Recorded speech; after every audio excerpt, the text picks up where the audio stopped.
నమస్కారం అమ్మా, మీ పేరు? సత్యదేవి. అమ్మా, ఇప్పుడు రాజమండ్రిలో ఏ పార్టీ వస్తే బాగుండిద్ది? రాజమండ్రిలో మంజూరిగిద్ది. TDP sir. ఎందుకని అంటారు? ఎందుకంటే ఇప్పుడు ఉన్న ప్రభుత్వం వల్ల మాకు ఉపయోగం లేదు. మా అమ్మగారికి పింఛని తీసేశారు. మాకు వచ్చే పథకాలు ఏవీ రాలేదు. మాకు ఏ ఉపయోగం లేదు. ఏది అడిగినా ఇన్ఫర్మేషన్ ఎవరో చెప్పరు. అక్కడికి ఆవిడ కరోనా టైంలో కూడా తీసుకుని అన్ని రోజులకి తిరిగాను. ఇప్పుడు వచ్చి ఏవీ రాలేదు. మాకు ఏ ఉపయోగం లేదు.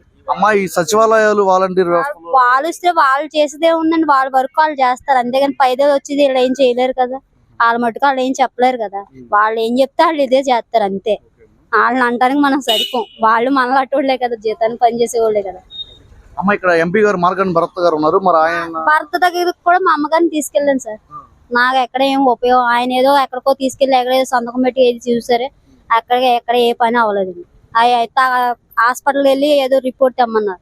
రిపోర్ట్ తెమ్మంటే ఆయన అక్కడ ఏమన్నారంటే వాళ్ళు వీళ్ళు ఏదో చెప్తారమ్మా, అవి ఏమి పని జరగవు, మీరు కాకినాడ కాదు కాశీ తిరిగినా సరే పని అవ్వదు అన్నారు. ఇంకా దాని గురించి అయితే వదిలేసాను. మా ప్రభుత్వం అంతేనండి, అది కన్ఫర్మ్. ఎండ్ ఆవిడకి 80 ఏళ్ళు అండి. ఆవిడకి 80 ఏళ్ళు. ఆవిడకి పింఛని తీస్తారండి. వచ్చిన పింఛని తీస్తారు. ఎక్కడి నుంచి దగ్గర 50 రూపాయల దగ్గర నుంచి పింఛని తీసుకుంటుంది ఆవిడ. తీసేసారు ఆవిడ. ఈ ప్రభుత్వం వచ్చినంటేనే తీసేసారు మాకు. నేను ఖచ్చితంగా చెప్తాను. నేను టీడీపీ అని గురించి కాదు, ఖచ్చితంగా వీళ్ళు వచ్చాక నాకు పింఛని పోయింది. ఇప్పుడు ఆవిడకి మందుల ఖర్చులు అన్ని నేను కష్టపడి ఆవిడకి పోషిస్తున్నాను. ఇప్పుడు తీసుకెళ్ళిన హాస్పిటల్ నుంచి ఇప్పుడు తీసుకొచ్చాను. మాకు ఏ ఉపయోగం లేదండి. ఎందుకండి ఉపయోగం ఉంటే మనం చెప్పుకోవచ్చు. ఉన్నది కరెక్ట్ గా చెప్పాలి. వస్తే పక్కా టీవీడీపీ వస్తుందండి. నేను ఖచ్చితంగా చెప్తాను అన్నమాట.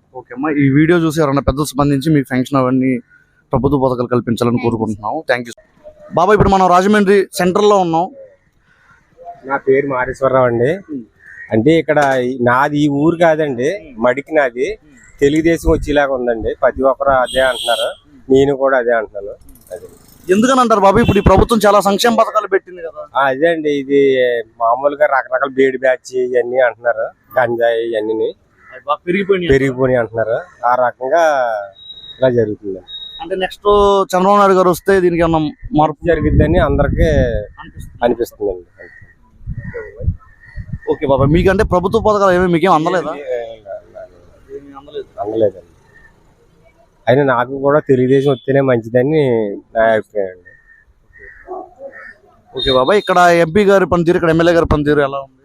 అంటే ఎంపీ గారు కొన్ని పనులు చేస్తున్నారండి, ప్రాజెక్టులు అయ్యి. మార్గన్ భర్త గారు ఎమ్మెల్యే గారు డెవలప్ చేస్తున్నారులేండి. అంటే నాది ఈ ఊరు కాదండి, అది మడికి. మా ఏరియా జగ్గిరెడ్డి అండి. సరే బాబా, ఆ ఏరియాలో ఎలా ఉంది పరిస్థితి? ఆ ఏరియా కూడా తెలుగుదేశం అనే ఎక్కువగా చెప్పుకుంటున్నారండి. ఎక్కడికక్కడ అక్కడ ఎమ్మెల్యేలు అక్కడ పనితీరు అక్కడ కూడా అంతే అండి. ఇప్పుడు ఈసారికి మార్చాలని అంటున్నారు అందరూ, ప్రతి ఒక్కరు. Thank you so much. Okay, thank you.